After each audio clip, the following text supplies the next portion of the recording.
사사기는 제목 그대로 하나님께서 사사들을 세우셔서 이방 나라로부터 고통받고 있던 이스라엘을 구원하시는 이야기입니다. 사사들의 활약을 담은 이야기죠. 그런 것으로 보면 사실 사사기는 16장으로 끝나도 무방합니다. 왜냐하면 마지막 사사 삼손이 16장에서 죽었어요. 더 이상 뒤에 사사가 나오지 않아요. 그러면 오늘 본문이 속한 17장부터 사사기의 맨 끝인 21장까지는 어떤 의미를 담고 있는가? 이것은 마치 영화나 어떤 드라마에서 전체적인 이야기를 쭉 이끌어 가다가 어떤 한 가정, 주인공의 한 가정으로 카메라가 이렇게 줌인되는, 그러니까 점점점 작아지는 그런 깊숙이 보는 그러한 것으로 좀 해석이 될 수 있습니다. 그동안은 이스라엘 전체의 패역한 어떤 신앙의 모습을 담고 있다가 이제는 그 중에 영적 타락을 대표하는 어떤 한 가정의 모습을 쭉 이렇게 비춤으로써 그 당시에 일반 가정이 어떠했는가 이제 그것을 보게 하는 것입니다. 그러면서 그 부패된 한 가정의 삶이 그 가정으로만 머무르는 것이 아니라 그 울타리를 넘어서 사회로 그 악이 넘어가고 또 이스라엘 전체에 적지 않은 영향을 끼친다, 그런 결말이 나타난다라고 하는 것이 17장부터 우리가 보게 될 내용입니다. 오늘 본문을 통해서 우리는 나의 신앙, 우리의 가정의 신앙, 또 우리 교회의 어떤 모습인가, 이런 것들을 좀 분명하게 오늘 볼 수 있을 것 같아요. 저는 오늘 본문을 보면서 몇 번이나 참 이해가 안 된다라는 혼잣말을 계속했어요. 처음에는, 그래서 여러분들은 어떠셨는지 모르겠지만 이 본문을 처음에 읽고 몇 번을 읽었는데 도대체 이게 무슨 뜻인가 이해가 안 됐어요. 그러다가 계속 읽으면서 이런 뜻이구나 이해가 됐어요. 그러다가 두 번째 이해가 안 된 것이 뭐냐면, 왜 여기에 등장하는 이 인물들은 이렇게밖에 행동을 못했을까? 그게 이해가 안 됐습니다. 그러다가 마지막으로 이해 안 된 것은 왜 이런 내용이 성경에 기록이 됐을까였어요.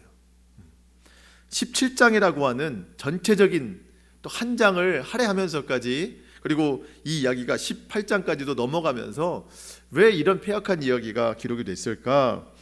왜? 라는 혼잣말에 대한 질문에 대해서 하나님이 주신 답은 이 모습이 이 시대의 그리스도인의 모습이고 또 우리 믿는 가정들의 모습일 수 있고, 무엇보다도 겉으로는 그럴듯하게 포장된 제 신앙의 실제적인 모습이 이럴 수 있다라고 하는 것을 깨닫게 됐습니다. 오늘 말씀을 통해서 하나님이 우리의 어떤 믿음의 실체를 비추어 주실 것 같아요. 그때 우리가 내 믿음이 어떤가, 우리의 가정의 믿음이 어떤가를 살펴보고 또 깨닫고 변화되는 소망이 있기를 축복합니다. 자, 1절 말씀 보시겠습니다. 에브라임 산지에 미가라 이름하는 사람이 있더니, 미가라는 이름의 뜻은요, 누가 여호와와 같으랴라는 뜻입니다. 그러니까 이 세상에 우리 하나님과 같은 분이 있다 없다? 없다라는 뜻입니다. 이름을 누가 지어줬겠어요? 자기가 이름 짓고 나온 건 아니잖아요. 부모가 지어줬겠죠. 그러니까 이 집은 믿음의 가정이다. 미가의 부모는 믿음의 부모다. 그래서 누가 여호와 같으랴, 이런 이름까지 지어줬습니다. 겉으로 볼 때는 믿음의 가정인데 자세히 들여다보면 믿음은 전혀 찾아볼 수 없는, 믿음의 실제가 없는 그런 가정임을 우리가 보게 되는데요. 여러분, 우리가 정말 이런 가정이 될까 정말 주의해야 됩니다. 제가 2절을 읽어드릴 건데요, 여러분 2절이 이게 지금 무슨 뜻인가 한번 확인해 보세요. 2절. 그의 어머니에게 이르되, 이제 미가가 그의 어머니에게 이르되, 어머니께서 은 1,100을 잃어버리셨으므로 저주하시고 내 귀에도 말씀하셨더니 보소서 그 은이 내게 있나이다. 내가 그것을 가졌나이다 하니 그의 어머니가 이르되 내 아들이 여호와께 복받기를 원하노라 하니라. 저는 몇 번 읽었어요. 이게 무슨 뜻인가? 왜 이런 내용이 있는가? 자, 미가의 어머니가 은 1,100개를 잃어버렸습니다. 도둑 맞은 거예요. 그리고 은 1,100개는요 굉장히 큰 돈입니다. 그 삼손이 좋아하던 여인 들릴라에게 그 5개 방백들이 다섯 그 부족의 방백들이 와가지고 우리가 은 1,100씩을 줄 테니 삼손의 힘이 어디서 나오는지 좀 알아달라. 그만큼 한 부족이 낼 수 있을 만큼의 큰 돈이 은 1,100개예요. 미가의 어머니가 이 은 1,100개가 있었는데 잃어버렸습니다. 누가 훔쳐갔다고 생각하는 거예요. 그러면서 저주를 퍼붓습니다. 이 훔쳐간 사람에 대해서. 범인이 누구예요? 아들입니다. 아들이에요. 처음에는 모른 척하고 옆에 앉아 있었어요. 근데 어머니의 저주가 보통이 아닙니다. 그러니까 그 어머니가 저주한 내용이 나에게 올까 두렵기도 하지만 그 저주의 내용을 듣고 있는데도 거북스러운 거예요. 지금 내가 은 1,100개를 가지고 있는 즐거움보다 저 저주의 내용이 더 크게 들리는 거예요. 그래서 내가 가졌나이다 이렇게 이야기를 하는 거예요. 여러분, 예수님 믿는 사람들 중에서도요, 한번 분노가 일어나면 입이 거칠어지는 분들이 있어요. 예, 그동안 참았던 말들이 막 쏟아지죠. 그럼 이제 이분이 예수 믿는 분인지 안 믿는 분인지 구별이 안 될 정도로 막 쏟아질 때가 있습니다. 물론 이제 분노가 차오를 일이긴 하지만 우리가 성령의 통제를 잘 받아야 됩니다. 어느 순간에서도 나는 예수님 믿는 사람이다, 이런 것들을 우리가 인식을 해야 돼요. 지금 이 어머니가 그걸 모르고 있는 거예요. 그 아들이 듣다가 너무나도 그 저주의 내용이 고통스러워서 어머니한테 이야기를 하는 겁니다. 어머니가 잃어버렸던 그 은이 내게 있나이다. 내가 가졌나이다. 여러분, 그런데 뭐 어머니 잘못했습니다, 내가 회개합니다, 이런 내용이 없어요. 근데 이 어머니의 반응이 더 놀랍습니다. 그의 어머니가 이르되 내 아들이 여호와께 복받기를 원하노라. 아들의 그 잘못된 행동에 대해서 어떤 책망이나 하나님께 회개하라 이런 내용이 없습니다. 지금 방금까지도 아들에게 막 아들인지 모르고 했죠, 저주를. 그 저주가 내 아들에게 막 닿을까봐 그 저주를 철회하고 여호와께 복받기를 원한다면서 막 축복을 빌어줍니다. 자, 여러분, 이게 얼마나 잘못된 자녀 사랑이에요. 자녀가 잘못했음에도 무조건 감싸는 것은 이 올바른 부모 사랑이 아니죠. 잘못된 것에 대해서 정말 책망이 하나도 없이 그저 무조건 축복받기를 원하고 있습니다. 물론 부모는 자녀가 잘 되기를 바라죠. 그런데 여러분, 자녀에게 있어서, 아니 우리 믿는 사람에게 있어서 가장 위험한 일이 뭐겠어요? 하나님 없이 잘 되는 거예요. 하나님 없이 잘 되면 점점점 하나님에게서 멀어집니다. 여러분, 그래서 우리가 뭐 자녀들을 위해서 기도할 때, 가족을 위해서 기도할 때 하나님 없이도 무조건 잘 되기를 바라는 여러분, 그런 기도는 우리 하지 말아야 됩니다. 때로는 적절한 실패가 있더라도 그것을 통해서 하나님을 알게 되고 하나님을 믿을 수 있는 기회가 있다면 그것이 자녀의 인생에 있어서, 우리 가족에게 있어서 가장 복된 일이라고 저는 생각해요. 하나님을 아는 것. 그리고 종종 이런 이야기를 듣거든요. 뭐냐면 자녀들이 여럿이 있는데 어떤 자녀는 예수님 안 믿는 자녀가 있고 어떤 자녀는 예수님 열심히 믿는 자녀가 있고, 근데 얘기를 들을 때 보면 누가 잘 되나 보면 안 믿는 자녀가 잘 돼요. 예수님 안 믿는 자녀가 잘 됩니다. 그래서 정말 부모가 어딜 가서도 우리 아들, 우리 딸 뭐 이번에 이렇게 얼마나 뭐 이렇게 됐다 막 자랑을 해요. 예수님 전혀 안 믿고 뭐 예배도 안 드리는데 어딜 가나 자랑해요. 그런데 예수님 믿는 자녀는 어딜 가서도 자랑할 게 별로 없어요. 예수님 믿는 거 외에는 잘하는 것도 없고 별로 자랑할 게 없습니다. 그래서 그 가정의 기도의 제목이 뭐냐 그러면 늘 누가 기도 제목이에요? 예수님 믿는 자녀가 늘 기도 제목인 거예요. 예수님 안 믿고 잘 되는 자녀는 기도할 것도 없어요. 잘 되고 있으니까. 저는 그런 얘기를 들을 때마다 마음에 분별이 돼요. 저 집에 믿음의 수준이 다 저 정도다. 지금 뭐가 급한지 모르고 있구나.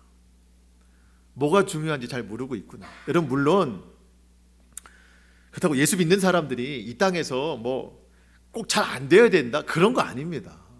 잘 되어야죠. 근데 우선순위가 중요하다는 거예요. 우선순위. 예수님 믿고 구원받는 것이 가장 우선될 일이고, 그렇게 구원의 은혜 안에서 하루하루 살아가면서 하나님 뜻에 순종하면서 살아가는 것, 여러분, 그것이 그리스도인의 목적입니다. 잘 사는 것이 아니라 바르게 사는 것이, 하나님 뜻대로 살아가는 것이 그리스도인의 목적이에요. 여러분, 그래서 오늘 본문에 나오는 미가의 어머니처럼 무조건 앞뒤 가리지 않고 무조건 내 아들 복 받아라, 여러분, 이런 기도 아니고 하나님 뜻대로 살기를 원하노라. 우리가 이렇게 자녀들을 위해서, 우리 가족을 위해서, 또 우리 자신을 위해서 그렇게 기도하면서 살아가야 될 거예요. 믿음에서 떠난 그 미가와 어머니의 대화는 점점점 알아듣기 힘든 대화로 빠져듭니다. 자, 3절 말씀 제가 읽어보겠습니다. 미가가 은 1,100을 그의 어머니에게 도로 주매 그의 어머니가 이르되 내가 내 아들을 위하여 한 신상을 새기며 한 신상을 부어 만들기 위해 내 손에서 이 은을 여호와께 거룩히 드리노라. 그러므로 내가 이제 이 은을 내게 도로 주리라. 이게 무슨 얘기인지 잘 이해가 안 됐어요, 저도. 자, 제가 풀어서 이야기 해드립니다. 어머니 돈을 누가 훔쳐갔어요? 아들이 훔쳐갔습니다. 은 1,100개. 아들이 어머니에게 어머니 돈입니다 하고 은 1,100을 줍니다. 어머니가 돈을 받아요. 어머니가 아들을 축복합니다. 우리 아들이 축복받았으면 좋겠습니다. 그냥은 안 되니까 하나님 앞에 헌금을 드리는 거예요. 은 1,100개 중에 은 200을 하나님 앞에 먼저 바칩니다. 바치면서 하나님께 온전히 쓰이는 것이 아니라 목적 헌금이에요. 하나님, 내가 주님께 은 200을 드리니 이 은 200을 통해서 우리 아들을 위해서 은 신상을 만들겠습니다. 뭘 만들겠다는 거예요? 우상을 만들겠다는 거예요. 정말 이게 이해가 안 되죠.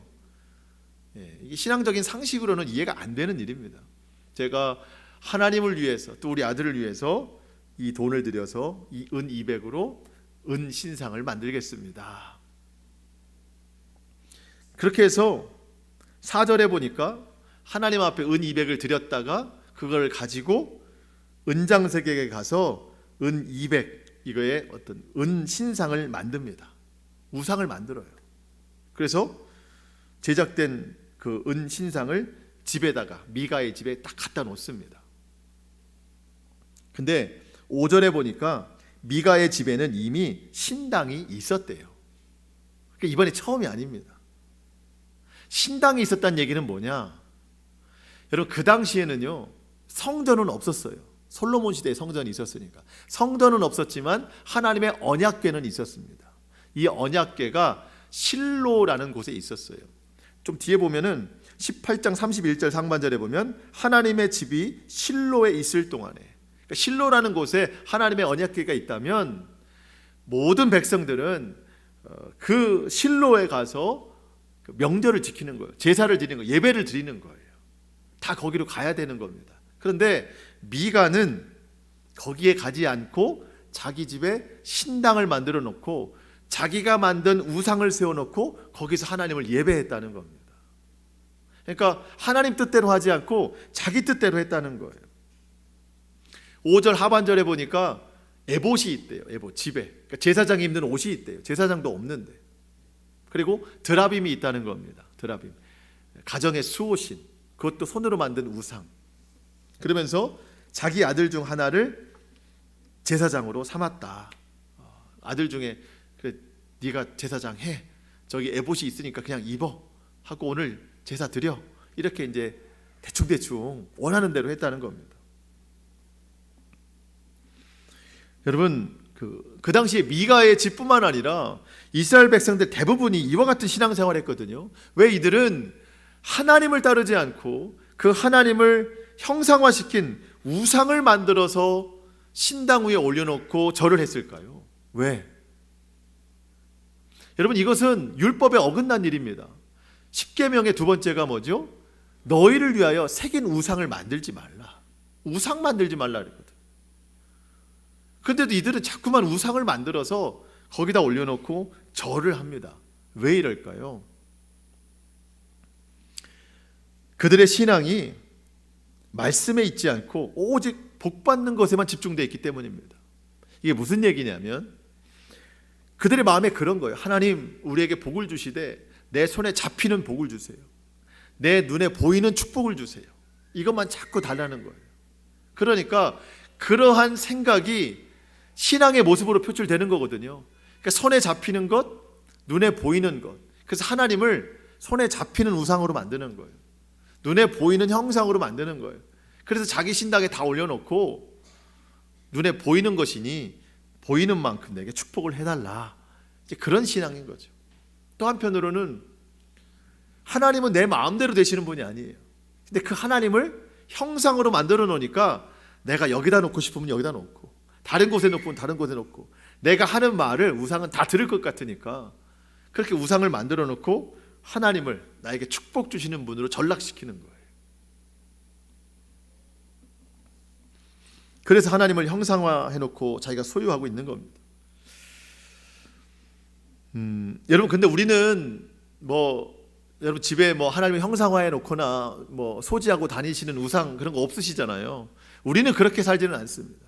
그런데 이 미가가 품은 생각은 어쩌면 우리와 좀 다르지 않은 것이 아닌가, 어쩌면 같은 생각을 품고 있는 것은 아닌가. 여러분 신앙생활에는 두 가지 길이 있습니다. 말씀을 따르는 신앙생활이 있고 복을 쫓는 신앙생활이 있어요. 사사시대 백성들은요 다 복을 쫓는 신앙이었어요. 그게 믿음이라고 생각했습니다. 여러분 하나님 말씀이 없는데 어떻게 복이 있겠어요? 여러분 6절 한번 보실까요? 6절 그때에는 이스라엘에 왕이 없었으므로 사람마다 자기 소견에 옳은 대로 행하였더라. 왕이 없었대요. 여러분 그런데 왕이 없었던 것이 아니죠. 왕이 없었던 것처럼 살았던 시대입니다. 이스라엘에는 한 번도 왕이 없었을 때가 없어요. 누가 왕이시죠? 하나님이 왕이십니다. 그러니까 뭐가 없는 거예요? 하나님의 말씀을 듣지 않은 시대예요. 말씀이 없으니까 자기 생각대로 자기 소견이 옳은 대로만 살았던 거예요. 그러니까 말씀이 없으니까 오직 복만 구하는 시대에 살았다는 것이죠. 하나님 말씀 듣기보다 자기 판단이 옳다고 주장하고 자신의 말을 하나님 말씀을 또 자신의 말로 하나님의 말씀을 대신하고 하나님 뜻보다 자기 뜻을 더 중요하게 생각했던 시대입니다. 여러분 신앙생활의 목적은 복이 아니라 말씀을 따라가는 거예요. 성경은 그게 복이라고 말해요. 말씀을 따라가는 거. 우리가 잘 아는 시편 1편 1절로 3절 말씀 제가 읽어드립니다. 자, 복 있는 사람은 악인들의 꾀를 따르지 아니하며 죄인들의 길에 서지 아니하며 오만한 자들의 자리에 앉지 아니하고 오직 여호와의 율법을 즐거워하여 그의 율법을 주야로 묵상하는도다. 복 있는 사람은 주의 율법을 주의 말씀을 주야로 묵상하는도다. 여러분 이 묵상한다고 하는 단어가 우리가 생각할 때는 하나님 말씀 보고 무슨 뜻이지? 이런 뜻이구나. 그래 깨달았어. 이런 정도가 묵상이 아닙니다. 그 이상으로 묵상이라고 하는 것은요 하나님 말씀을 매일매일 아침 저녁으로 보면서 그 한 구절 말씀이라도 입에 물고 읊조리는 것을 묵상한다는 뜻이 말해요. 묵상한다. 그러니까 한 번 보고 끝나는 것이 아니라 그 본 말씀을 하루 종일 계속해서 입으로 되뇌이고 생각으로 되뇌이고 또 그 말씀이 적용될 때에 순종함으로 지켜나가는 것, 그것이 묵상하는 사람입니다. 누가 복이 있죠? 여호와의 율법을 주야로 묵상하는 자가 복이 있습니다. 그 삶 자체가 복이 있는 거예요. 근데 우리가 그 복을 누리지 못하고 살아요. 우리는 무엇을 자꾸 생각하죠? 시냇가에 심은 나무가 철을 따라 열매 맺는 것만 생각해요. 그 잎사귀가 푸르름 같은 것만 생각하죠. 하나님 때문에 모든 하는 일이 형통할 것만 생각한다는 말이죠. 근데 여러분, 이 모든 과정, 철을 따라 열매를 맺고 잎사귀가 마르지 아니한 것 같고 그가 하는 모든 일이 형통한 것 같으리라. 여러분, 이거는요 주야로 그 말씀을 묵상하는 자에게 찾아오는 하나님의 은혜예요. 그러니까 말씀을 묵상하는 자가 복이고 그 복의 모양이 그 다음 절로 이어진다는 거예요. 앞에 게 없으면 뒤에 게 오지 않아요. 근데 우리는 말씀 없이 뒤에 것만 자꾸 바라고 있는 것이죠. 여러분, 복을 쫓지 말고 말씀을 따라가는 신앙생활을 할 수 있기를 축복합니다. 말씀이 없이 찾아오는 복은 악인들의 꾀를 따라가게 합니다. 죄인들의 길에 서게 하고요, 오만한 자들의 자리에 앉게 합니다. 여러분, 아무리 하나님이 축복을 주셔도 말씀이 없으면 악한 데 사용되는 거예요. 간혹 그런 때 있죠. 저 사람은 하나님 안 믿는데, 아니 하나님 믿어도 정말 예배도 안 드리고 기도도 안 하는데 진짜 세상적인 복을 많이 받았다. 어떻게 이해할 수 있어요? 그것은 하나님의 징계의 마지막 단계, 내버려 두심입니다. 성경에 나와 있어요. 그건 하나님이 내버려 두신 거다. 하나님 관심 밖으로 밀려난 거다. 여러분, 그게 축복은 아니잖아요. 하나님 자녀가 하나님의 내버려 두심에 대해서 기뻐할 사람이 누가 있겠어요? 근데 우리가 그것을 알지 못하고 지금도 말씀이 아니라 복을 구하는 믿음을 갖고 있다는 거죠. 여러분, 하나님의 말씀이 내게 축복입니다. 그래서 말씀을 가까이 하고 주야로 말씀을 묵상하고 그 말씀을 따라 행하는 저와 여러분이 됐으면 좋겠어요. 그래서 우리가 이 일들을 매일매일 실천해 나가야 되는 거예요. 오늘도 이제 주일 말씀이 선포가 되잖아요. 여러분, 꼭 기억하십시오. 오늘 이 이야기들 중에 뭔가 마음에 남는 말이 있다. 그러면 일주일 동안 계속 입으로 읊조리시는 거예요. 그게 묵상하는 거예요. 여러분, 한번 해보세요. 복 있는 사람이에요. 그가 그렇게 일주일 동안 이 말씀을 읊조리면서 이 말씀이 나를 움직이게 할 때에 순종한다면 여러분, 정말 형용할 수 없는 하나님의 놀라운 축복이 여러분에게 임할 겁니다. 그런데 우리가 그런 삶을 안 살고 축복에만 관심이 있기 때문에 그게 오지 않는 거예요. 여러분, 성경적인 축복 여러분 다 받아 누리실 수 있기를 축복합니다. 철을 따라 맺는 열매가 여러분 가정 가운데 충만할 거예요. 잎사귀가 마르지 아니한 것일 것이고 하나님이 늘 함께 하시는 형통함이 자녀들과 여러분의 삶에 가득할 거예요. 말씀을 묵상할 때에. 미가의 집은요 말씀이 없었어요. 우상만 있고 축복만 생각했어요. 여러 가지 다 갖춰놨습니다. 아까도 말씀드렸지만 제사장이 없어가지고 신당은 있는데 그래서 아들 중에 하나를 제사장 세웠습니다. 근데 미가가 생각할 때 영 석연치 않아요. 근데 참 뭐 우상 만들어 놓는 것은 그냥 넘어가는 것 같은데 이 그 에봇을 입혀놓은 그 아들이 잘 못하는 것 같아요. 그래서 한편으로 석연치 않고 못마땅하고 불안했어요. 근데 그 불안함을 해결할 좋은 기회가 찾아왔습니다. 그게 7절부터 시작이 되거든요. 갑자기 제사장 직분을 하던 레위인 한 사람이 그 앞을 지나가는 거예요. 7절, 유다 가족에 속한 유다 베들레헴에 한 청년이 있었으니 그는 레위인으로서 거기서 거류하였더라. 여러분, 그 이스라엘의 12지파 중에 레위 지파는 가나안 땅에 들어가서도 땅을 배분받지 못했습니다. 흩어져 살게 하셨어요. 각 그 지파에 흩어져서 각 지파 48개 성읍에 흩어져서 거기서 이제 그 지파들의 예배를 돕는 제사장 직무를 감당하는 사람들이 레위 지파였습니다. 이 한 청년은 레위인이었어요. 베들레헴에서 유다 지파 중에서 제사 직분을 감당하다가 아마 거기서 그게 없었는지 아니면 우리는 더 이상 너를 책임질 수 없다 해서 끝났는지 더 이상 직무를 할 수 없어서 다른 직무를 할 곳을 찾아서 또 돌아다니고 있습니다. 레위 지파는요 뭐 땅이 없어요. 직업이 따로 없어요. 각 지파에서 하나님께 드리는 11조 그리고 제사의 제물 그것의 일부를 먹고 살았어요. 그러다 보니까 지금 수입이 없는 거죠. 그래서 어디 가서 이 제사장 직무를 감당할까 떠돌던 중에 도착한 곳이 미가의 집입니다. 미가는 그 청년이 레위인인 것을 알고 적극적으로 그 집에 들어와서 살기를 요청합니다. 자, 10절, 11절 제가 읽습니다. 한번 잘 보세요. 미가가 그에게 이르되 내가 나와 함께 거주하며 나를 위하여 뭐가 되라고 그래요? 아버지와 제사장이 되라. 이걸 꼭 기억하세요. 뭐가 되라? 아버지와 제사장이 좀 되어달라. 나이는 어리지만 아버지의 역할 좀 해달라. 그리고 제사장 되어달라. 그 대가로 뭘 줘요? 내가 해마다 은 10과 의복 1벌과 먹을 것을 주리라. 레위인이 자 들어갔어요. 11절. 그 레위인이 그 사람과 함께 거주하기를 어땠어요? 만족하게 생각했어요. 대우를 잘해주니까. 그러면서 이는 그 청년이 미가의 뭐와 같아요? 아들과 같더라. 사실은 들어갈 땐 무엇이 되달라고 들어갔어요? 아버지와 제사장이 되어달라.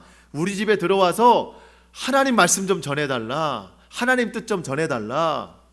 그런 조건으로 은 10과 의복과 먹을 것을 제공하는 좋은 조건에 들어갔습니다. 근데 막상 가서 그렇게 하려다 보니까 달라졌어요. 미가가 하는 말이 달라졌어요. 아니, 아버지 아니고 아들처럼 해. 내가 하는 말 그대로 해. 내가 원하는 대로 해. 제사장 직분 네가 하고 싶은 대로 하는 게 아니라 내가 원하는 대로 해. 뭘 원해요? 축복. 우리 집에 와서 축복만 해. 아버지와 같은 말 하지 마. 제사장 역할 내가 하라는 대로만 해. 그 마음이 나타난 게 어디예요? 13절. 이에 미가가 이르되 레위인이 그동안은 내 아들이 했었는데 레위인이 이제 내 제사장이 돼서 이제 그럴듯하게 다 됐으니 이제 여호와께서 내게 복 주실 일만 남았다. 사실 그런 뜻이거든요. 미가는 온통 뭐에만 관심이 있어요? 복에만 관심이 있어요. 하나님 말씀 관심이 없어요. 진정한 예배에 관심이 없어요. 그 복 주실 분이 하나님이라고 믿는데 무슨 뜻이죠? 하나님을 떠나진 않아요. 하나님이라는 테두리 안에 있습니다. 근데 하나님께서 원하시는 믿음은 전혀 보이지 않습니다. 자기 소견에 옳은 대로 신앙생활하고 있는 거예요. 여러분, 우리가 이런 미가와 같은 신앙생활을 할까 두려운 거예요. 그러니까 우리가 복받는 신앙생활이 아니라 말씀 따라가는 신앙생활을 해야 된다는 거예요. 그러면서 우리 모두가 미가와 같은 신앙생활이 될까 두려우면서도 저는 한편으로 또 두려운 게 있어요. 저 개인적으로 이 레위 청년과 같이는 하지 않을까. 들어갈 때는 하나님 말씀 전하게 해달라. 아버지처럼 제사장 역할 그런 조건으로 들어갔는데 막상 너무나도 좋은 혜택 가지고 들어가니까 달라졌어요. 미가가 원하는 말만 하게 됐어요. 아들처럼 살아요. 저는 목회자로서 전 이렇게 될까 두렵습니다. 성도들이 좋은 조건을 저에게 해주면 그 조건에 맞는 좋은 말만 제가 할까 봐. 하나님께서 원하시는 말씀이 아니라 그냥 성도들이 원하는 말만 전할까 봐 전 두려운 거예요. 여러분, 미가가 어머니의 돈을 훔쳤었는데 잘못했다는 말도 없고 회개한다는 말도 없는데 어머니가 그저 아들이라고 책망도 없이 회개도 없이 그저 축복만 하는, 그저 복만 빌어주는 그 어머니의 모습이 제 모습이 되지 않을까. 성도들이 신앙생활 잘 못하는데도 구원의 길에서 벗어났는데도 하나님 말씀 분명히 전해야 되는데 혹시라도 그렇게 하나님 말씀 전했다가 성도들의 감정이나 상하지 않을까, 교회나 떠나지 않을까, 또 인간적인 관계가 어긋나지 않을까, 하나님 말씀 제대로 전하지 못하는 그 성도들의 눈치만 살피는 좋은 조건의 월급쟁이 목사가 될까 봐 전 두려워요, 솔직히.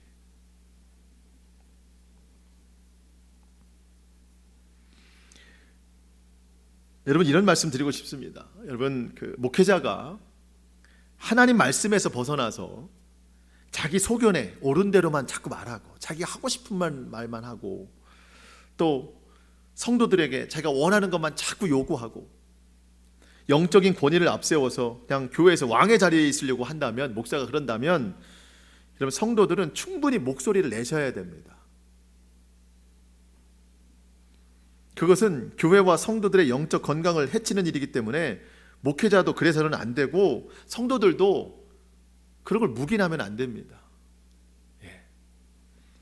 여러분, 제가 하나님 말씀 전하지 않고 제 소견에 옳은 대로 자꾸 뭔가를 이야기하면 저한테 말씀하셔야 됩니다. 제가 교회에서 주인 노릇하고 왕 노릇하면, 그렇게 느껴지신다면 그때는 여러분 교회에 계속 남아 계시면 안 됩니다. 여러분의 구원을 찾아 떠나셔야 돼요. 인간적인 생각으로 의리 지킨다고 남아 계시면 안 돼요. 목사가 병들면 여러분들은 말씀해 주셔야 되고, 그래도 낫지 않으면 교회를 떠나는 게 바람직한 일이에요. 그런데 목사가 목회적인 양심을 가지고 하나님 말씀을 기준으로 해서 성도들의 구원을 위해서 정말 말씀을 전하고, 때로는 권면이 필요한 상황에서 하나님 말씀을 가지고 권면을 할 때, 그런 때가 있다면 여러분 잘 따라 주시길 바라요. 여러분, 목회자와 성도는요 서로 건강한 관계를 만들어야 돼요. 저는 여러분들의 영적으로 건강한 성도를 만들기 위해서 저는 노력을 해야 되고, 성도들은요 목회적으로 건강한 목사를 만들기 위해 여러분 노력하셔야 되는 거예요. 서로가. 그래서 우리가 함께 건강한 교회를 만들어 나가는 거예요. 저는 이 미가와 또 이 레위 청년을 보면서 목사와 성도, 이 관계가 너무 중요하다. 서로 병든 관계가 되면 안 된다는 것을 깨닫고 우리 모두가 힘써 노력해야 되겠습니다. 아버지와 제사장이 되어달라고 들어간 그 미가의 집에서 아들처럼 살았던 레위 청년이 그 가정에 무슨 하나님 뜻 전할 수 있겠어요? 그저 미가가 원하는 복만 계속 이야기했겠죠. 그렇다고 복이 임합니까? 미가가 뭐라고 얘기해요? 이제부터 여호와께서 내게 복 주시기를 원하노라. 여러분, 이게 믿음이 아닙니다. 복은 제사장이 주는 게 아닙니다. 하나님이 주시는 것이지. 그리고 마지막으로 이런 말씀 드리고 싶어요. 여러분 꼭 기억하십시오. 복은 구하는 게 아닙니다. 살아내는 겁니다. 그러면 하나님이 복 주십니다. 말씀을 기억하고 살아내면 그가 복 있는 자예요. 그때 하나님이 철을 따라 열매를 맺게 하시고, 잎사귀가 마르지 아니한 것 같고 하는 모든 일이 형통하게 하나님이 도와주십니다. 여러분, 성경이 말하는 복 있는 인생 될 수 있기를 축복합니다.